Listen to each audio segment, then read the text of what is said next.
It's Friday, the 21st of April, and this is Politics UK.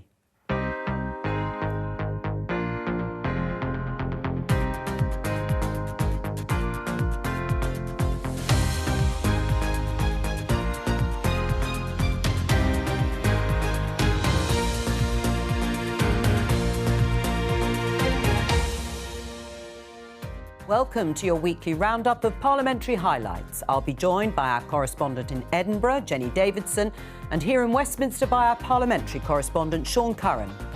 This week, the energy regulator Ofgem toughens its rules on the forced installation of prepayment meters, but some MPs say they don't go far enough. Fuel poverty cannot be solved by threatening to send vulnerable people to court or by imposing the installation of smart meters. And PMQs gets personal as the Prime Minister and Labour leader clash over public services, crime and justice. People can't afford their bills, can't get the police to investigate crimes, can't get a doctor's appointment. Does that really sound like pretty good shape? Since 2010, crime down by 50% under the Conservative government, Mr. Speaker. 20,000 more police officers, all opposed by Sosofty over there. Overworked. Underpaid. Ministers say they want to reach a deal with junior doctors over pay, but Labour say they're failing to get to grips with the issue. I do want to see a deal that increases junior doctors' pay and a deal that fixes many of the non-pay frustrations that they articulate. Having failed to prevent nurses and ambulance workers striking, the government is repeating the same mistakes all over again by refusing talks with junior doctors.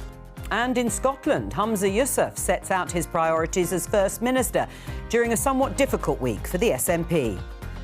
Being First Minister is, of course, not without its challenges, it's fair to say, but notwithstanding that, it is, of course, the honour of my life. As a whole, Humza Yousaf's proposals does nothing to dispel the notion that he is a continuity First Minister leading a continuity government. And a ban of so-called zombie knives, but some MPs question how much it will tackle the problem. The Minister's surely kidding himself if he thinks that in terms of reducing violent knife crime, this is going to shift the dial at all. What will make a difference is the availability of visible police presence in our streets.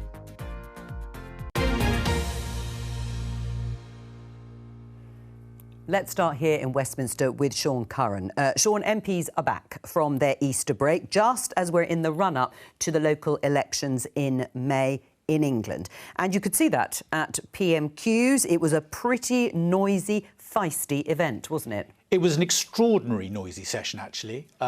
Very noisy indeed. The Speaker, Sir Lindsay Hoyle, had to interrupt quite a lot. Bearing in mind it only lasts for half an hour. He was on his feet for a large part of it, shouting at MPs, telling them to be quiet and to behave. It had been almost a month, really, since Sir Keir Starmer and Rishi Sunak had faced each other in the Commons. Certainly the absence had not made their hearts grow any fonder. Probably not helped by that election campaign. Certainly not helped, I don't think, in terms of the Tories' reaction to Labour by that social media campaign over the Easter break in which Labour accused Rishi Sunak of being soft on crime and went for him personally. And that personal element was definitely there in the exchanges, with both of the leaders deciding to go on the personal attacks with a lot of jeering and heckling. And it began with Keir Starmer, the Labour leader, picking up on some comments that the Tory party chairman Greg Hands had made when he had said that he thought that public services were in pretty good shape. The Tory party chair says that public services are in pretty good shape. Has the Prime Minister met a single member of the public who agrees with him? Prime Minister. Mr. Speaker, because of the record investment that we're putting into public services like the NHS, we're now getting waiting lists down. Because of the reforms that we've made to our education system, more children are studying in good and outstanding schools. Because that's what you get with a Conservative government: more funding, more reform, and better outcomes for Britain. He's living in another world to the rest of us. People waiting more than 2 days from an ambulance because they broke the NHS. Only 1 in 100 rapists going to court because they broke the criminal justice system. A record number of small boats crossing the Channel because they broke the asylum system. People can't afford their bills, can't get the police to investigate crimes, can't get a doctor's appointment. Does that really sound like pretty good shape to him? Well, Mr. Speaker, what's the record since 2010? Since 2010, crime down by 50% under the Conservative government, Mr. Speaker. 20,000 more police officers, we've given them more powers, and we've toughened up sentencing, all opposed by Sir Softy over there. In 2019, Ariel Lee, a convicted people smuggler, threw boiling water over a prison officer, leaving him with first-degree burns. The prison officer said it felt like acid. His face was on fire. His attacker was found guilty, received a prison sentence, quite right in my view. Does the Prime Minister agree?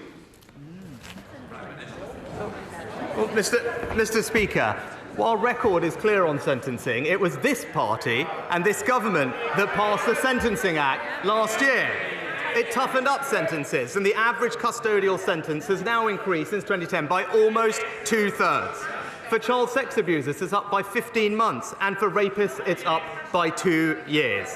And when our Sentencing Act ended the automatic early release of offenders who pose a danger to the public, it was the Labour Party who voted against it.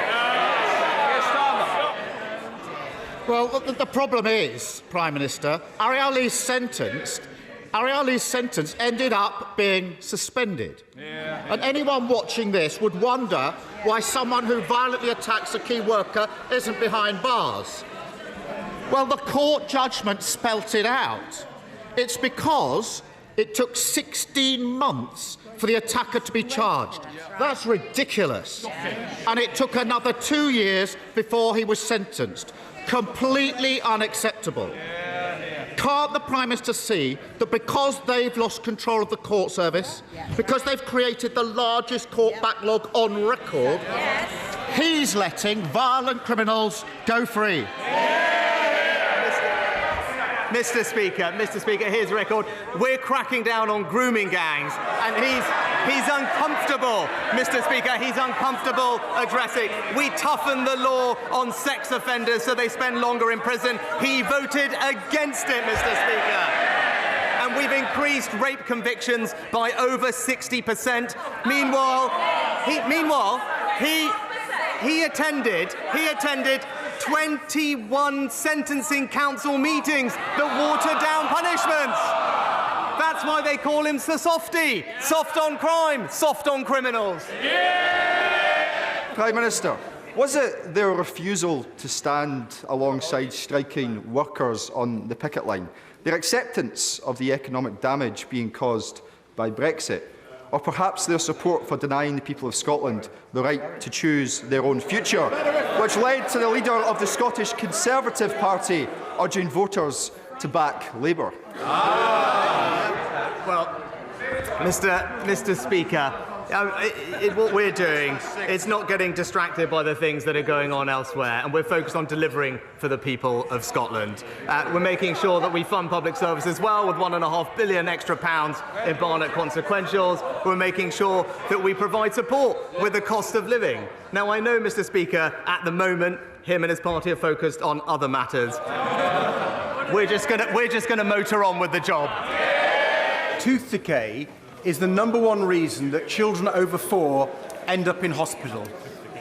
Regular dental checkups could prevent that, but too many parents can't get one for their child. In the East Riding of Yorkshire, there are now almost 3,000 people per NHS dentist. In places like Herefordshire and Norfolk, fewer than 2 in 5 children were seen by a dentist in the past year. This is a scandal, Mr. Speaker. So will the Prime Minister take up the Liberal Democrat plan to end this crisis and make sure people can get an NHS dentist when they need one?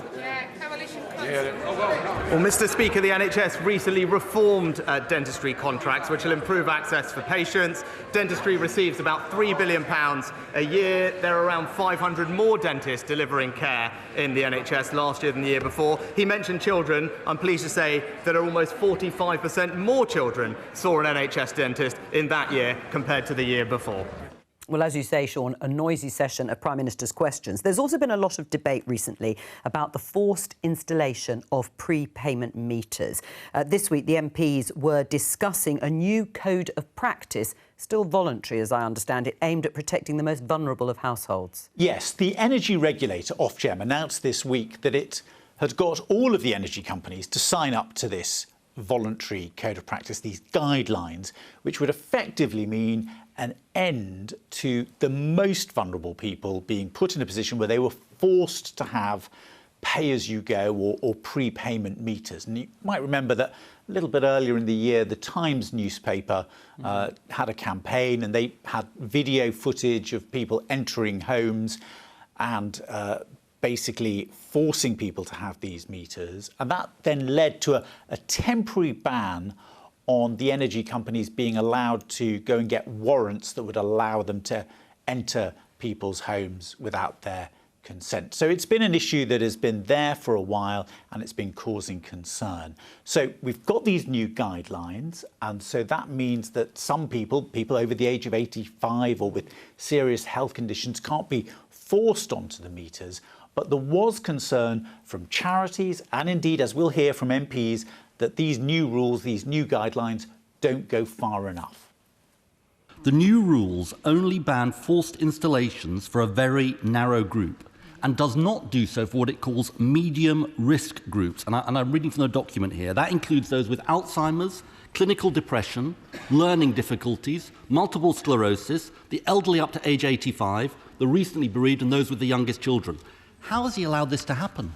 We have moved very fast on prepayment meters. The rules were, well, Mr. Speaker, the same rules were in place when they were in power for 13 years. We're the ones, in fact, Mr. Speaker, I'm reminded the right honourable gentleman probably set the rules in the first place. I'll have to fact check that for the record. But we have made we've taken a number of steps to relieve that pressure. I'm very pleased to see the Ofgem announcement today, and we'll keep this under review and go further if required. There is a high-risk group for whom a ban is being put in place, and the medium-risk group, and they are leaving it to the discretion of the energy companies, which is simply not good enough. So will he now instruct the regulator to keep the forced installation ban in place until he meets the promise he made, and which is being broken today, to protect all vulnerable customers? Well, Mr. Speaker, it's an Ofgem announcement today, which I do welcome because I asked them to go away and come to a voluntary agreement.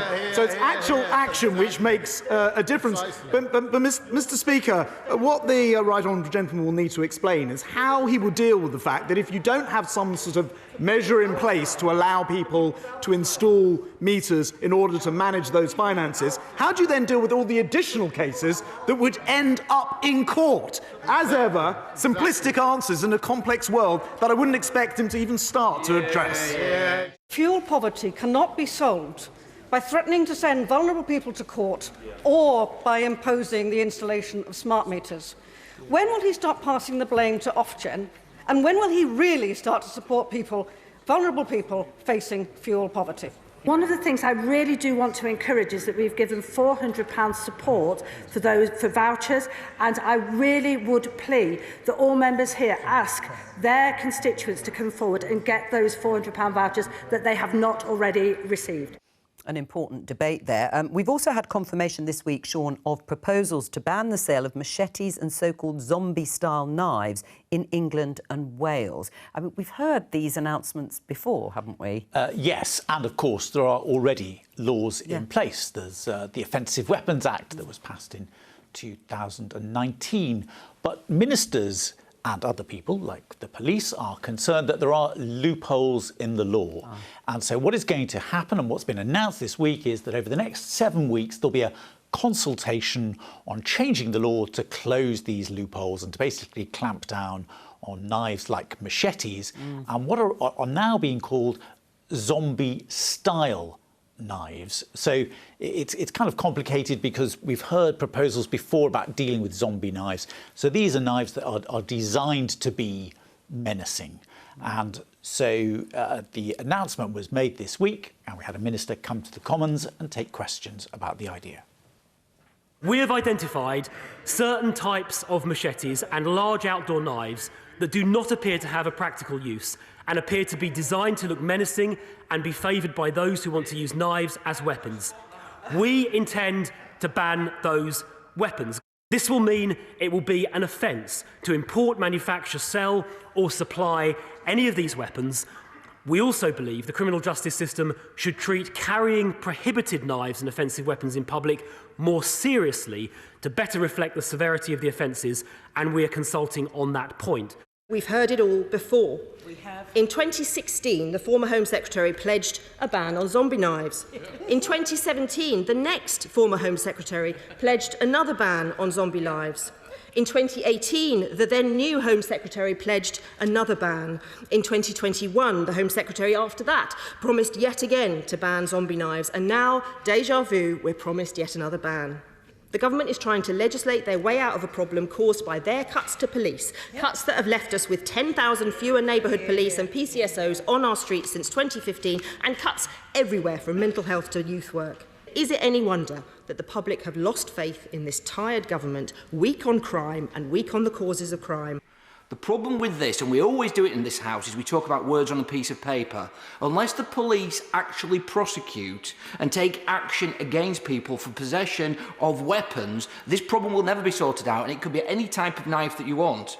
So what has to happen, and I wonder whether the Minister agrees with this, is we have to have an approach from the police where there is no nonsense, there is no taking a knife, people are prosecuted and put in front of a court if they have a knife. End of story.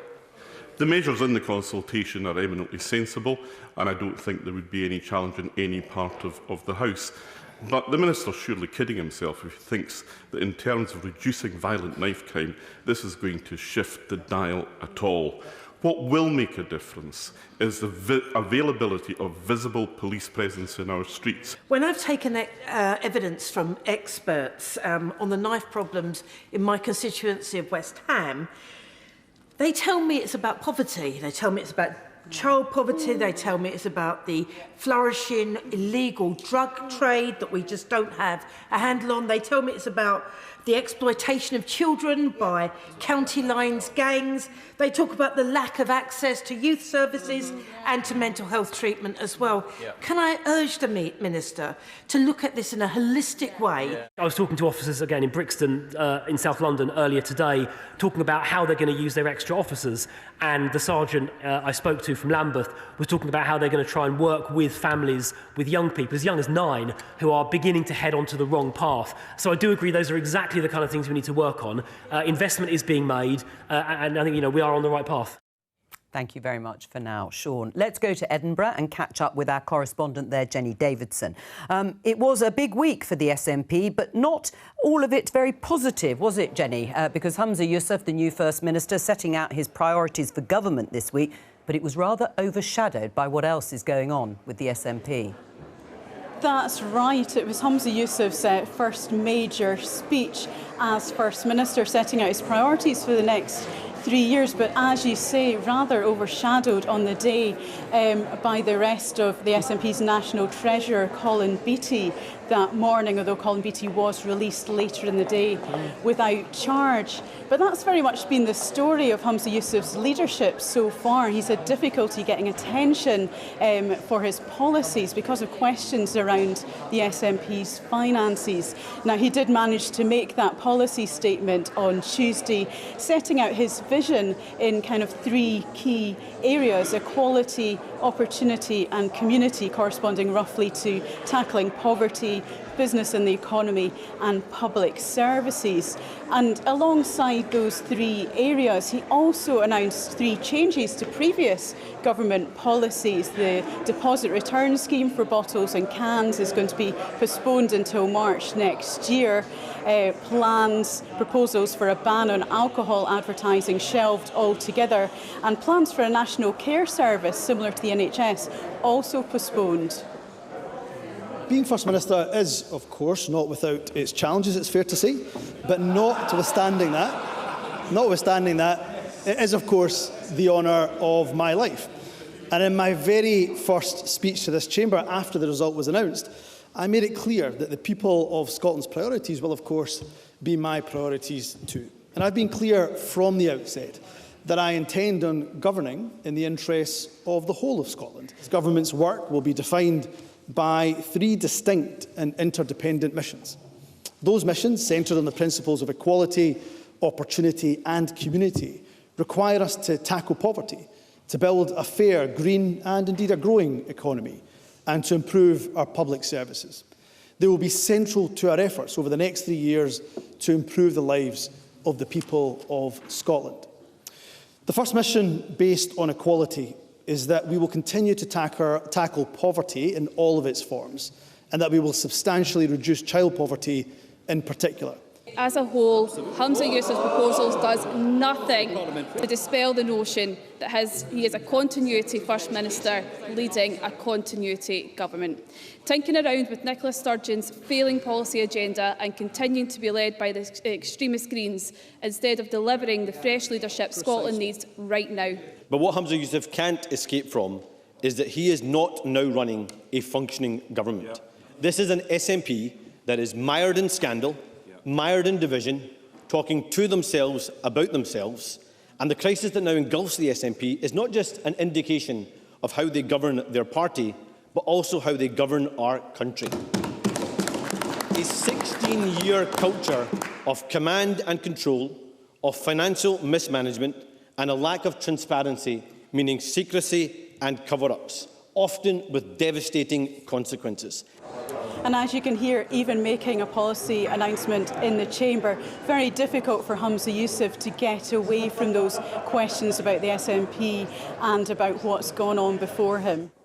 So, a difficult time for the moment for Humza Yousaf. And although SNP finances, Jenny, were also mentioned at this week's First Minister's questions, that was just one of a number of issues that Humza Yousaf was challenged on, including moves away from oil and gas production, with the strongest challenge, interestingly, on that coming from one of his own backbenchers. Yes, Scottish Conservative leader Douglas Ross attempted to ask in his first question about the SNP's finances, calling on the First Minister to make a statement to Parliament about that. And he earned a bit of a ticking off from the Deputy Presiding Officer for straying into territory of asking questions that didn't relate to the First Minister's role as First Minister. Things then moved on to other issues, sentencing guidelines, ferries and oil and gas. And as you mentioned, one of the most strongly worded questions on oil and gas production, or moves away from oil and gas production, came from SNP backbencher Fergus Ewing.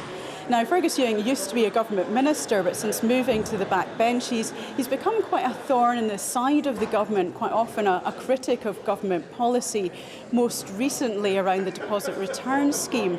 And this week, Fergus Ewing earned himself a rebuke from his own sister, Deputy Presiding Officer Annabel Ewing, who was in the chair, for some of Fergus Ewing's comments about the Scottish Greens. Presiding Officer, here in Scotland and the UK, we will need and continue to need and rely on gas for decades to come. The gas is imported in many cases from the USA, but their gas is produced with over four times the carbon emissions of Rosebank. Therefore, does the First Minister agree with me that sacrificing development of our own gas resource would not only decimate tens of thousands of highly skilled, well-paid jobs in a form of economic masochism advocated by the wine bar revolutionaries in the Green Party, but also make climate change worse, actually worse, not better? Before the First Minister responds, I would remind all members of the requirement to treat each other with courtesy and respect. First Minister. I've got a feeling, Deputy Presiding Officer, that's not the first time you've had to tell off your brother, one suspects. But let me actually, and some point of agreement with Fergus Ewing, say that nobody in the Scottish Government, certainly nobody that I've heard, certainly not just not in the Scottish Government, but also in the Green Party, have said that extraction has to stop tomorrow, because we understand that a just transition means that we have to take the workers of the North East with us. And of course the point is that it's a just transition. It has to be just, and that's why we believe that of course that we must accelerate that just transition with further investment in those non-fossil fuel alternatives. And that's an example of one of the other challenges that Humza Yousaf is facing, of keeping members of his own party happy while balancing also with that partnership agreement the Scottish Government has with the Greens. Jenny, one of the things the Scottish Government has confirmed is that it's challenging the UK Government's block on its gender recognition reform bill. Yeah, so that's a Section 35 order from the UK Government that's stopping the Gender Recognition Reform Bill from becoming law. Now, we were expecting a challenge to that. Humza Yousaf was the only one of the 3 SNP leadership candidates that was really in favour of a challenge. And it was actually announced over the Easter break because there was a deadline for making that challenge. But the new Social Justice Secretary, Shirley-Anne Somerville, came before the Chamber this week to put the government's reasons for that challenge to Chamber. And the focus the Scottish Government has is on that unprecedented blocking of Scottish Parliament legislation and the kind of precedent that might set for the future, rather than on the specifics of the bill itself. Challenging the UK Government's use of Section 35 is the only option for a government that wants to uphold and defend the democratic will and devolved powers of this Parliament. To not challenge the order would mean accepting that the Secretary of State can ultimately strike down any devolved legislation, even after a full and detailed scrutiny by Parliament and after MSPs have amended, debated and voted on a bill.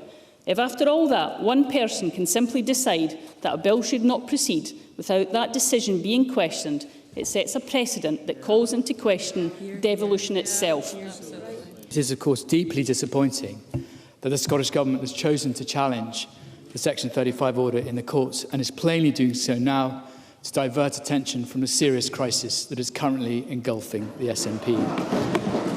A lengthy and expensive litigation is the wrong choice for this legislation and for all those it impacts. It doesn't benefit the trans community, it doesn't benefit women, and it doesn't benefit the Scottish taxpayer. I think it is critical that we don't lose sight of the purpose of reform, and every day that the bill spends in court is another day that trans people don't have access to a reformed process. The use of the Section 35 order by the UK Government was the wrong approach, and it is a mechanism, as the Cabinet Secretary said, to be used in a last resort. This issue is too serious and too important to be reduced simply to a political debate or a constitutional football.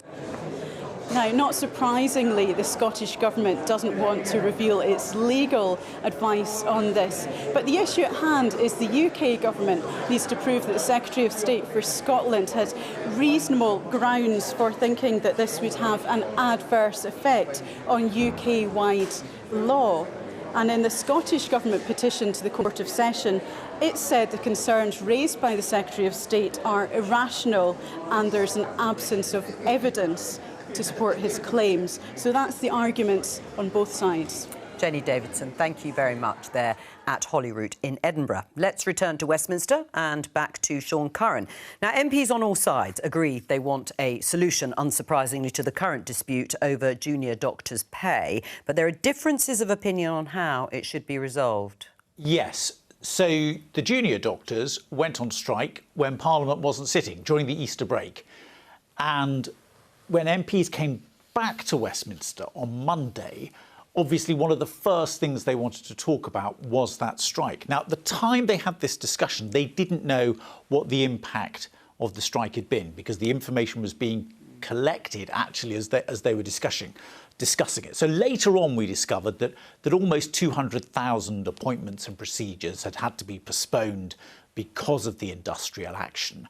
But even without those figures, I think there was a shared sense of this was a serious moment and there was a desire to have it resolved. But it was quite clear that there wasn't much agreement between what the next stage should be. So Labour, really echoing the calls from the BMA and others, were saying, well, why can't you bring in the conciliation service, ACAS, to help you have negotiations? Steve Barclay, the Health Secretary, being very clear that no, what he wanted was for the junior doctors to drop their demand for a 35% pay increase. So there wasn't much of a meeting of minds when they had this debate. I do want to see a deal that increases junior doctors' pay and a deal that fixes many of the non-pay frustrations that they articulate. But the Junior Doctors Committee co-chairs have still not indicated that they will move substantially from their 35% pay demand, which is not affordable and indeed not supported by the bench opposite. Finally, the invisible man appears. He was largely absent last week during the most disruptive strikes in NHS history, almost as invisible as the Prime Minister, who previously said he doesn't want to, and I quote, get in the middle of these disputes. What an abdication of leadership during a national crisis. And having failed to prevent nurses and ambulance workers striking, the government is repeating the same mistakes all over again by refusing talks with junior doctors. Patients can't afford to lose more days to strike. The NHS can't afford more days lost to strikes. Staff can't afford more days lost to strikes. So isn't it time for him to swallow his pride, admit he has failed, and bring ACAS in to mediate an end to the junior doctors' strike? The bigger dereliction of duty on behalf of the Secretary of State is not addressing the retention crisis amongst junior doctors. Absolutely. Junior doctors who have got the choice of going to New Zealand or Australia, paying over double what they're receiving now, or moving over to a locum where they don't carry the stress levels that they do currently. In part, this is why I'm keen, and my door is open, I'm keen to discuss with the junior doctors in terms of the pressure they have, not just pay, but also in terms of non-pay. But there's also other non-pay issues that are frequently raised with me by junior doctors, such as when booking annual leave, when rostering, that I'm keen to work constructively with junior doctors to address. But to do so, they need to move from what is an unrealistic and unaffordable 35%. And indeed on that, that is something that the Leader of the Opposition himself has recognised is an unreasonable position. I wonder whether the Secretary of State has read the recent report in the BBC saying that billions of pounds, my words now, not theirs, are being squandered on agency labour provided by private providers, with huge amounts of profits being generated. Is it right that one doctor alone received £5,200 for a single shift, as was reported by the BBC? And what does he think the impact of that would be on his own staff?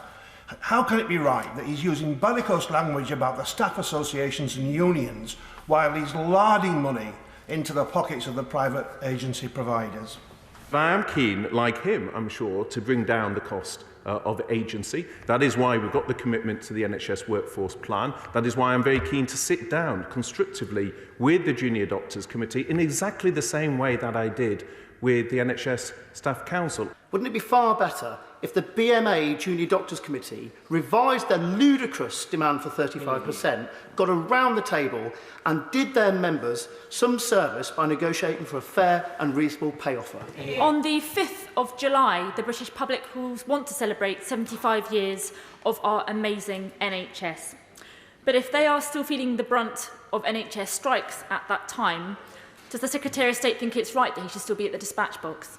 I think we should allow that ballot to take place. It reflects meaningful and constructive engagement, and that was reflected in the fact that trade union leaders themselves recommended this deal to their members, and that's something, when we come to the 75th anniversary, I hope we can celebrate. Steve Barclay there, the Health Secretary. On Tuesday, Sean, the government was challenged over reports that a Chinese businessman linked to a secret police station in London organised fundraising dinners for the Conservative Party. Tell us about it. Yes, so this was an urgent question tabled by the Shadow Home Secretary, Labour's Yvette Cooper. The latest, really, in a series of these urgent questions coming from MPs from all sides who are concerned about the Chinese Communist Party and what it may or may not be doing in the UK. You might remember there was a bit of a row earlier in the year when these reports emerged of secret police stations around the world. The allegation was that China had these secret police stations in lots of countries and that they were being used to intimidate dissidents and people who were critical of China. Now, it has to be said the Chinese authorities insist that these are not secret police stations, and that is a row that is ongoing. So this, though, as you say, was really very much linked to a newspaper report about this particular individual. It's reported in the Times this morning that a Chinese businessman linked to an alleged Chinese secret police station in London has attended Chinese Communist Party political conferences, is linked to the United Front Work Department, and has also organised Tory party fundraising dinners and attended events with Conservative Prime Ministers. The lack of answers will raise grave concerns that the government is not addressing the scale of this threat and is not updating Parliament for fear of party political embarrassment because of the connections with the Conservative Party. That is not good enough. Party political concerns must never, repeat, never be put before our national security. In relation to party politics, look, I think all political parties need to be alert to the danger that representatives of hostile states seek to infiltrate or influence their activities. I think it's fair to say that there have been other members of this House that have been targeted similarly that we know about. I've emailed the Minister multiple times, I've even texted him, and I've had nothing. And now we read that there might be links between the man who supposedly in Croydon is responsible for this, who has links to the Chinese Communist Party and links to the Conservative Party. Was the Minister's failure to respond to me multiple times discourtesy, or is there something else? Look, I think that insinuation of party political influence is frankly a disgraceful slur, and I think frankly the Honourable Lady is not doing Croydon residents a service by attempting to ask the question in the way that she just did. We know that they are bringing Chinese dissidents in. They are confronting them with videos of their families, threatening their families in front of them if they don't cooperate and leave and go back to China. We know that. The security services have warned the government about that. The question really here today is, why in heaven's name haven't we acted alongside the Americans, even the Dutch, and shut these stations down and kicked those people out of the country? There are 4 illegal police stations that we know of operating in the country. The one in Belfast seems to be missing from much of the reporting. There is no question that when we are vulnerable at home to Chinese transnational repression, I hope the Minister is listening, we are weaker on the world stage and less able to... Does the Minister wish to respond already? We are weaker on the world stage. This is a transnational crisis. She asserted in her question that these locations were still operating. She is making, if I may say, an assumption in making that assertion. Not an assumption I'm going to comment on because it is a matter of a live investigation, as she will appreciate. In the last couple of years, to their credit, the government has allowed in excess of 100,000 Hong Kongers to move to this country. But we know that the intimidation and the persecution has followed them. In universities up and down the country, they are shouted down and they continue to be intimidated. These police stations are part of the infrastructure that enables that. The Honourable Gentleman is quite right to say that foreign nationals residing in this country, regardless of their immigration status, should enjoy all of the rights and freedoms around free speech and freedom from intimidation that we would expect any citizen of this country to enjoy. And I agree with him, it's the duty of government and the law enforcement services and agencies to ensure those freedoms and rights are protected. Repression is already illegal in this country and has been for centuries. People have the right to be to the freedoms of this nation, whether they are visitors or citizens. We know who these diplomats are. We don't have to wait for a court case. We're not going to be imprisoning Chinese diplomats. We don't have to wait for a court case before we start expelling diplomats who are engaged in these practices. On something slightly different, Sean, anyone having a nap after lunch this Sunday is in for a bit of a shock, aren't they? Yeah, don't go somewhere quiet for your Sunday afternoon entertainment, because everybody who's got a smartphone or a phone with 5G, 4G is going to get this alert, this emergency alert, because the government is going to test its emergency alert system. There's been a lot of controversy about this, a lot of criticism of the idea, a lot of unhappiness. Strangely, though, very little has been said about it this week in Parliament. And so the controversy has kind of raged in the newspapers, and there have been newspapers publishing guides on what to do if you want to turn your alert off. And some charities and campaign groups have raised serious concerns about this idea. But it was left to the House of Lords to actually get to grips with the issue. And funnily enough, it wasn't actually about the idea of sending out the alert. Members of the House of Lords were concerned because the technology company Fujitsu is going to be involved in this. And of course, they were a company that was involved in the IT system that was used by post office postmasters in what became known as the Horizon scandal. And a lot of peers were very angry. Does my noble friend not accept that when she is speaking from the dispatch book, she is, of course, speaking for the whole government, right across the board? And it is completely wrong, and I would say it is immoral for the government, any department of government, to pay money to a company whose actions and carelessness and downright stupidity in some respects has led to the deaths of British subjects, to the incarceration of others, and to the misery of many. An inquiry is taking place rightly into the Horizon and Post Office scandal. In the meantime, I think it's important that procurement processes are open, that people are allowed to bid, and that awards are made in accordance with the rules. And I emphasise the point I've already made, that there's no link between the work Fujitsu's done for DCMS and the Cabinet Office and the work done for the Post Office. Emergency alerts require trust from the public, trust in the authorities. And I hope the noble lady acknowledges that this small part of the contract which has gone to Fujitsu is going to undermine that trust. So what further steps are the government going to take to improve trust in the emergency alert system going forward? I don't accept that the small addition of Fujitsu's work on this area, negates this very important piece of work, which the noble lord was obviously involved in and agrees with, and we need to get on with it. Well, we've been warned, haven't we, Sean? Before we go, what are we expecting in Parliament next week? Well, I think a lot of the attention will focus on Wednesday, not just because of Prime Minister's questions, which of course is always a highlight of the parliamentary week, but also because at that point MPs are going to once again debate what we would probably call the Small Boats Bill, but which is in fact called the Illegal Migration Bill.